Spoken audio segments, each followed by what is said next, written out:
time to move away from COVID exceptionalism, in my view. We have agreed today, based upon the advice, that we are moving beyond the emergency settings that were put in place.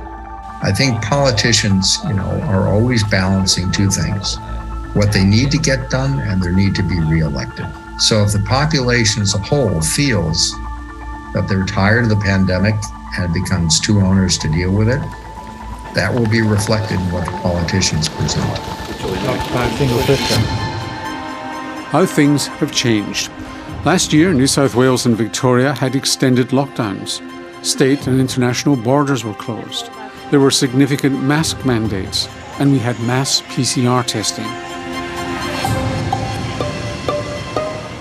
But now, mandatory isolation is one of the last COVID control measures we've got left, which is why, for some, it meant its dismantling was inevitable. I think it's been coming for a long time, but now it's been announced. I think it's what we've been expecting. The question has been not if, but when.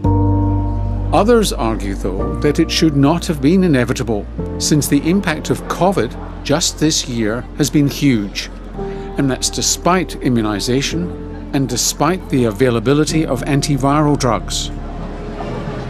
We were told that COVID is like the flu, but today we have 1,700 people in hospital with COVID at the bottom of our wave, which is the same number of people that were hospitalised for flu for the whole year. I agree that we cannot drop the guard completely with COVID. I agree that there's much we don't know about the medium and longer term consequences of COVID, but whether or not the dropping of one of these last mandates in Australia will make a difference to that, I doubt. One of the assumptions in making this decision is that it's time for personal responsibility to take over. Many people who catch coronavirus feel very unwell and so won't be roaming around outside and will be at home, and everyone can choose to stay home if they want. What's ending is the mandate by the government. What isn't changing is the health advice on how to behave if you feel symptomatic or if you test positive. To rely on personal responsibility for something like that, we'd never consider it for our roads, for example, our road rules and whether you're speeding or drink driving or need a licence. These are not personal choices, they're mandated, and when you've got such a lethal virus out there in the community, we need to have some rules in place as well so that we can protect each other. The other reason given for doing it now is the declining number of infections and hospitalisations after the recent surge.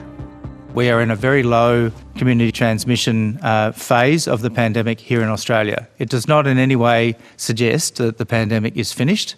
When numbers are low, the control that you least need to drop is mandatory isolation, because mandatory isolation doesn't cost anything if no one's sick. And of course what it does when those numbers are low to have those measures in place is slow the next wave and knock the top off the next wave. Overseas, in places like Germany, France, Italy, Austria and Singapore, cases are already on the rise again.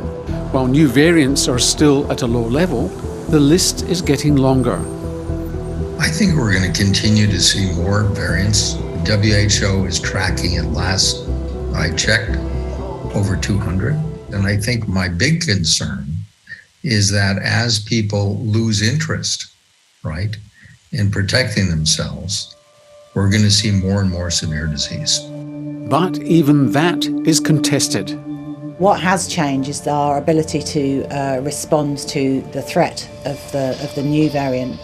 And that has changed a lot. We have protection, we have some hybrid immunity with many of the population having had COVID at least once. And so what has changed is the impact it's having on us. This concept of hybrid immunity, the combination of natural infection and immunisation, has been one that's often quoted as a protection moving forward. It's just not true that hybrid immunity is building a wall that is magically protecting us. The last wave of Omicron, BA5, was our worst wave. More hospitalisations and more deaths than any prior, despite Australia having very strong vaccine-based immunity and having a lot of us having seen a virus before. We thought that Omicron was going to confer, resistance to other Omicron strains. And now we have so many lineages of Omicron that we're beginning to run out of letters and numbers, right? So I don't know how long Omicron will be dominant. It's currently dominant, at least some of its lineages are. But it would not surprise me at all if we didn't see further evolution. We probably will. And many Australians are vulnerable because about 1 in 3 people eligible for a third shot haven't had it.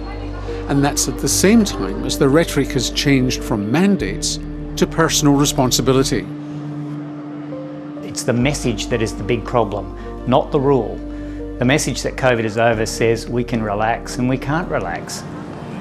Don't be complacent because we're going into summer. COVID is not yet seasonal. The surges that we've seen have been global regardless of season.